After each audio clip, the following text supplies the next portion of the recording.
بسم الله الرحمن الرحيم الحمد لله رب العالمين والصلاة والسلام على أشرف الخلق المرسلين سيدنا محمد وعلى آله وصحبه أجمعين. So we continue reading from the Al-Ghazali's 40 Fundamentals of Religion or the Religion, and we read yesterday the foreword written by Sheikh Abdul Rahman ibn Yusuf Manjera, Jazakallah khairan. And today we continue with the rather kind of short introduction by the translator. And then we will move to Imam Al-Ghazali's preface. And though I wrote in the description of these videos that I am using the Turath Publishing English translation edition, if you will. And the Arabic, if I make a reference to the Arabic text, I'm using the Dar al-Minhaj edition. Al-Arba'in fi Usul al-Din, of course. So, now to the translator's introduction. He said, Jazakallah khairan. In the name of Allah, the Beneficent, the Merciful, all praise is to Allah, and may Allah bless and give peace to our Master Muhammad sallallahu alaihi wasallam, to his family and his companions, and those who follow them in excellence until the day of recompense. And that's a beautiful notion. Follow them, usually bi ihsan, in excellence. And definitely the etymology, the root word, it's basically the husn, beauty. And Sayyidina Jibreel alayhi salam asked the Prophet sallallahu alaihi wasallam, he asked about Islam, asked about Iman, and he asked about ihsan, excellence. إن الله كتب الإحسان على كل شيء. So we need to reach that level of excellence when we perform any deed, whether it's a direct form of worship, or really what might consider a mundane job. It is reaching the level of beauty, and it's really now we are beyond the function to that degree of beauty. Even in the Quran refers to the horses, for example, that there is beauty in them. وَلَكُمْ فِيهَا جَمَالٌ حِينَ تُرِيحُونَ.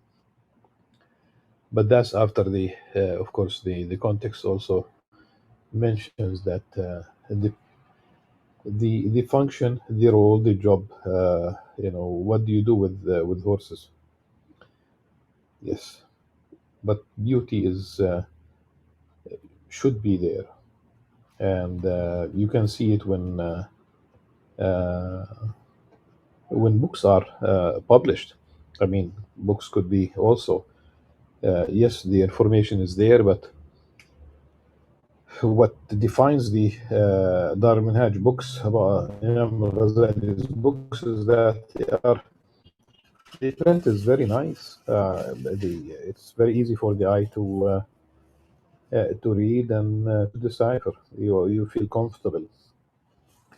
Unlike, for example, the electronic text that does not differentiate between one paragraph and the other, between one chapter and the other, is simply ongoing at any rate. And those who follow them in excellence until the day of recompense, inshallah, will be amongst them.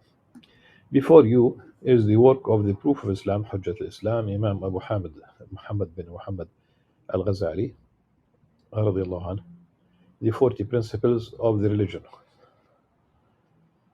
And of course, he's maybe we should not spend time on this, but Ghazali, nisbatan ila Ghazala, or nisbatan basically also whether it's Ghazala, the village, or the profession of his father, who he was a wool spinner, Ghazal, and hence Ghazali. But it's difficult really to use it all the time. It is an immensely valuable work that he wrote toward the end of his life.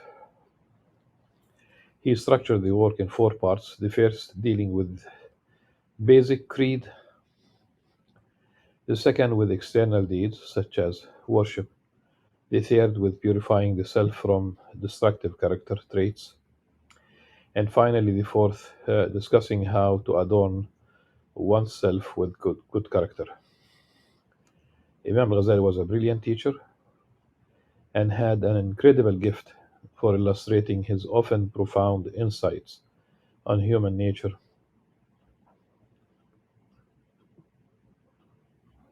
and behavior.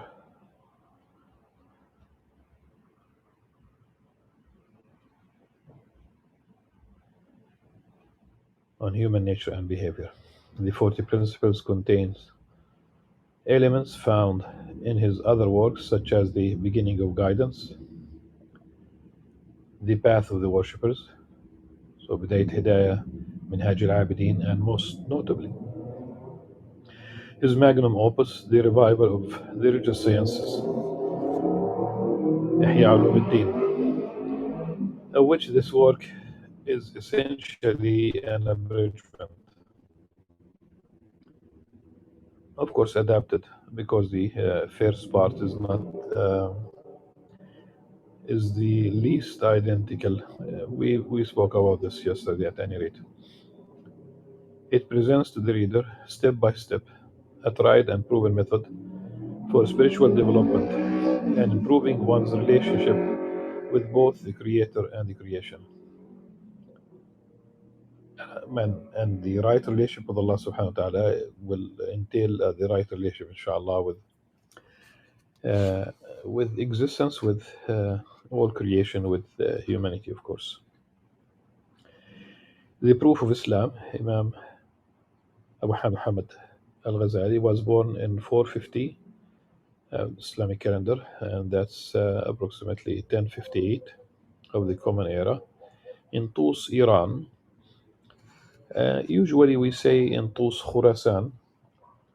Uh, a nation state is a nation state, but probably the implications once you say the word Iran, uh, God knows what comes to one's mind, because today Iran is predominantly Shiite, and during the time of Imam al-Ghazali, that region was Sunnite, and many of our famous scholars came from that region. I mean, Imam al-Ghazali, one of them. Imam Hamid Joini is one of them. A Muslim who basically collected the hadith in his Sahih, his Nisaburi, and beyond. Al-Bukhari is still beyond that region, but at any rate, it was Sunnite for a long time. Uh, this is what it is.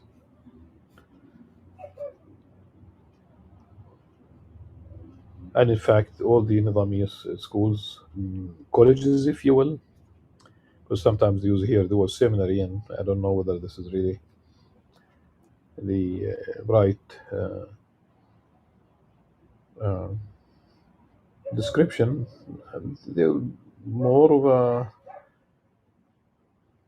more of a place for the ulama. Of course, anyone could have joined as student, but also ulama were involved in these colleges. But primarily, it was Shafi'ite, and not only Shafi'ite in terms of jurisprudence, Ash'ari in terms of theology, and of course Sufi, I would say that spiritually. So he was Imam al-Ghazali was jurist, legal theorist, logician, theologian, and mystic. Was a master of both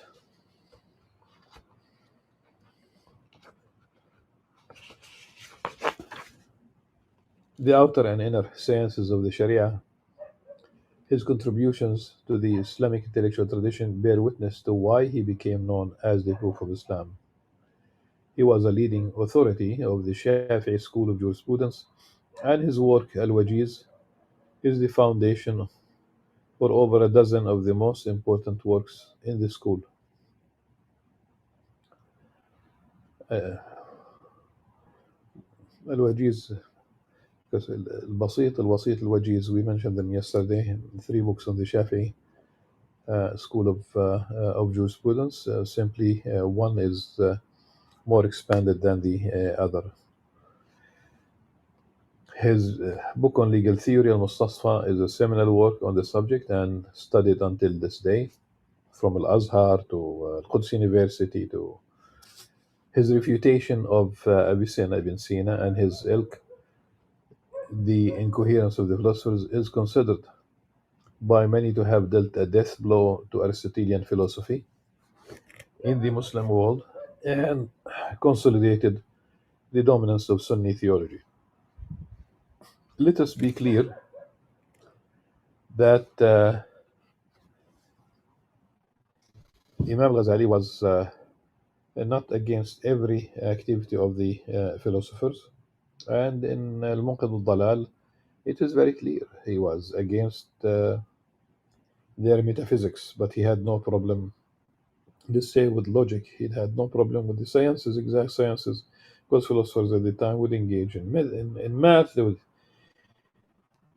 the we call today biology, طبيعيات. Uh, so ultimately, his problem was in the of metaphysics. Back to why نظام الملك be established these schools, these colleges in major cities. And Baghdad had a major one that was probably the most prominent, but Nishapur, of course, had its own share of professors and uh, famous students. Mosul had two. I mean, if one would, Nizam al-Mulk, rahmullah, knew that he should protect uh, the aqidah of people, the Sunni theology. This reminds me also of Sa'id al-Nursi, though he was involved in politics, though he defended basically his Islamic lands, and he ended up as a prisoner of war and in Siberia and all these things, but ultimately decided to give up on politics altogether and to concentrate on protecting the aqidah of people. And by the way, he saw himself, if anyone who's familiar with Sayyid Nursi, he saw himself as following the footsteps of Al-Ghazali one way or the other. He mentioned this about himself. Uh,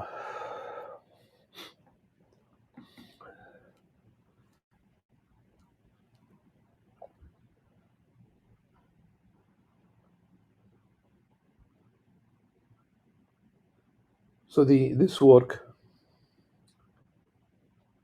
um,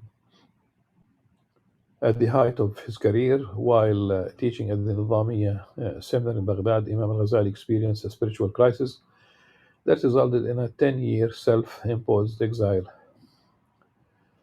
I would say 11 probably is more likely, but that doesn't really make a difference.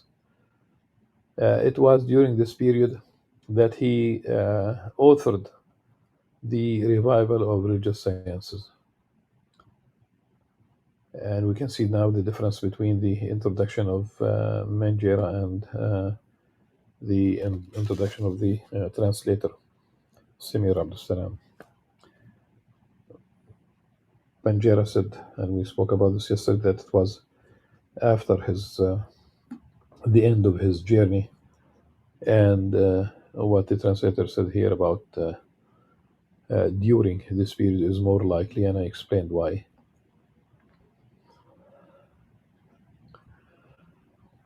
It was during this period that he authored the Revival of Islamic Sciences, a masterpiece composed of 40 books that explores the spiritual depth of virtually every aspect of Islam. The 40 principles of the religion is largely based on the revival and is the Revival of Islamic Sciences, that is Ihya al-Din, and is similarly formatted. Similarly, to a certain degree, that's why it is called adapted uh, summary. It was originally a part of a broader work entitled Jews of the Quran, Jawahir al-Quran. But Imam Al-Ghazali gave permission for it to be published as an independent work due to its comprehensive, albeit concise nature. In translating the text, I try to maintain the conversational tone of Imam Al-Ghazali. Remember that Ihya Ulumuddin, he has these beautiful uh, questions that engage the reader. If you say, so these are, uh, if you say, then the answer is, but really it brings the reader it includes the reader in the text itself. If you say in the first person, he responds in the first person. So he's definitely, it is more, everybody knows that the first person does have a positive impact on the reader. Whenever an idiom was used, I opted for the idiomatic or for an idiomatic translation with a corresponding English phrase in order to remain faithful to the intended meaning as opposed to a literal rendering. There are also some terms that I left in the original Arabic due to them either having no English equivalent or because they are now incorporated into the English lexicon. The referencing is in accordance with the Arabic convention. The voice of Imam Al-Ghazali, who passed away in 505, the translator is 1112, it's 1111, most likely is just as relevant and urgent now as it was over 900 years ago. It is my prayer that Allah benefits us through the knowledge of this great Imam and places this translation on the scale of his good deeds. End of the translator's introduction. Now to the author's preface.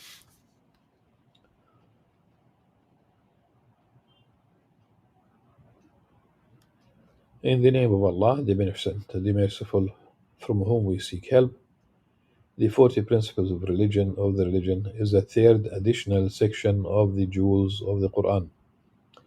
An appendix, if you will. Perhaps you say these verses, which you have presented in the second section, comprise various types of knowledge and practices. It is possible to distinguish their objectives and elaborate upon what was summarized in a more detailed, analytical manner, enabling a person to reflect upon each one from its proper perspective. This is so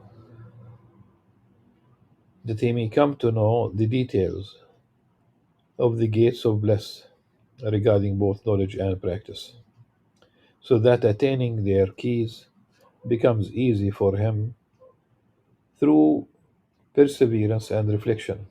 To this I say, yes, that is possible, and I will distinguish it for you if Allah subhanahu wa ta'ala wills. The sum of its objectives is divided into knowledge and practice, while practice itself is divided into outer practice and inner practice. Finally, inner practice is divided into purification and adornment. Thus, there are four divisions: knowledge, outer practice, blameworthy characteristics from which it is required to purify oneself, and praiseworthy characteristics with which it is required to adorn oneself. Each division goes back to 10 principles. Hence, the name of this section is the 40 Principles of the Religion. Whoever wishes to write it as a separate work may do so, for indeed it comprises the quintessence of Quranic knowledge. The Arba'in Fusul Din, the Arabic version of Tab'a Dar Minhaj, of the Dar Minhaj edition, it does have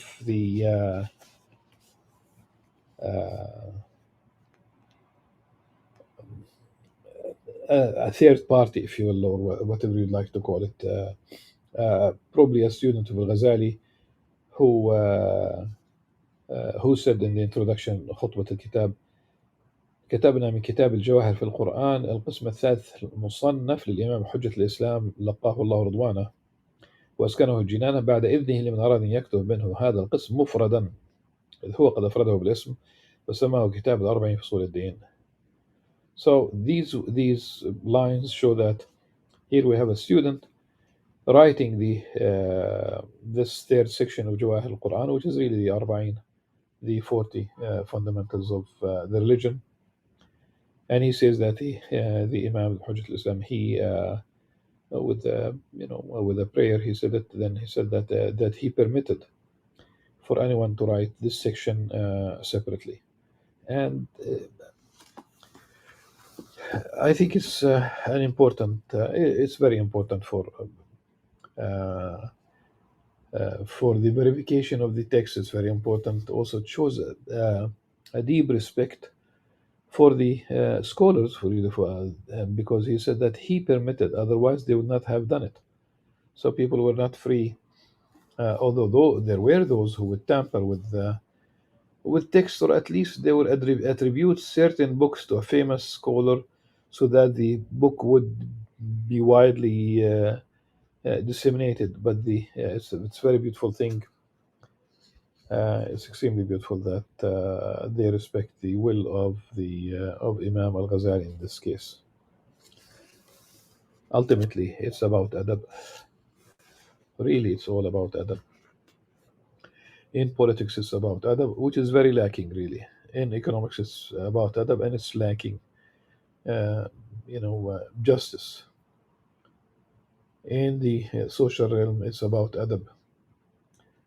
Uh, so, it's in every respect, and that's a beautiful thing. Part one: the sum of knowledge and its principles, which are 10. The first principle out of these 40, and here it begins basically with faith, with Islamic theology, the divine essence. We say, all praise is for Allah, who, through His book, revealed upon the tongue of His prophetic emissary, made known to His slaves the following about His essence: He is unique, without partner, alone, without a likeness, absolute, without an opponent, and one without an equal. Furthermore, He is sempiternal, without a cause, eternal, without a beginning, perpetually existent, without an end, everlasting, without finality, self subsistent, without fail, ongoing, without cessation. He has always been, and will never cease to be described with the qualities of majesty. The passing of ages has no effect on him. Rather, he is the first and the last, the external and the internal, the knowledgeable of everything.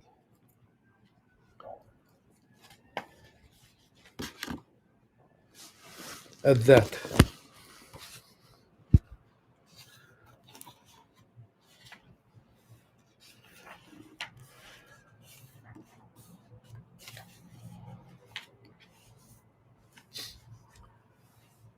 of course, there could be no partners, in, and there should be no partners. Uh,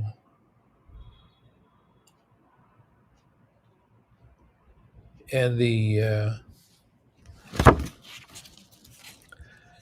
even the atheists realize that you can go to a point in this universe, in fact, to the moment when there was no universe practically, to the Big Bang Theory, to that moment.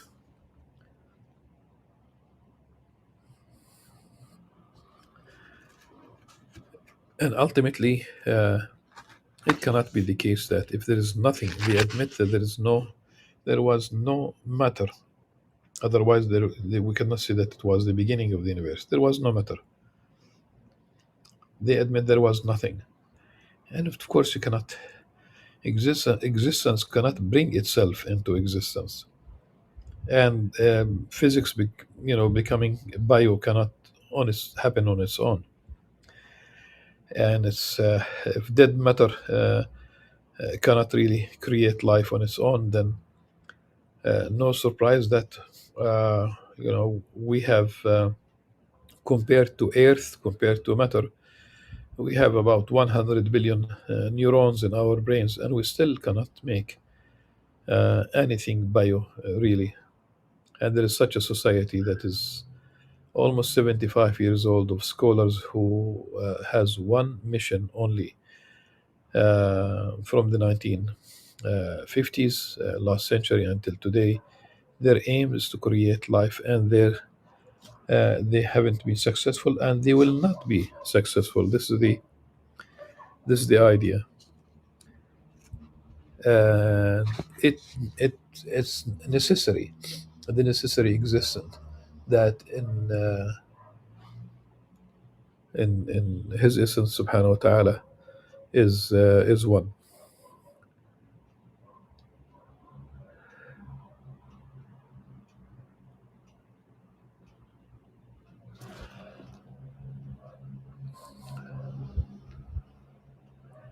The notion of samad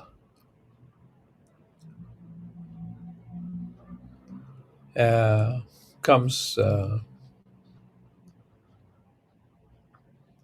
samadiyya, though some Muslim scholars over these they have used uh, an explanation that is true but is very inappropriate. Uh, but really, it is the self-subsistent. That's what it is, because everything in the universe depends on Allah subhanahu wa ta'ala, depends on something else. And as such, there is no resemblance, nothing, nobody, no one can partake in this.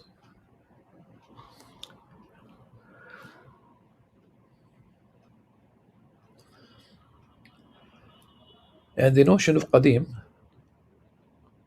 uh, is uh, is very profound, and only Allah subhanahu wa ta'ala can be described with that, for everything else is accidental. And if it's accidental, it is bound by time and space. And it means that there's a beginning and there is an end for the accidental. Only Allah subhanahu wa ta'ala could be described in that fashion.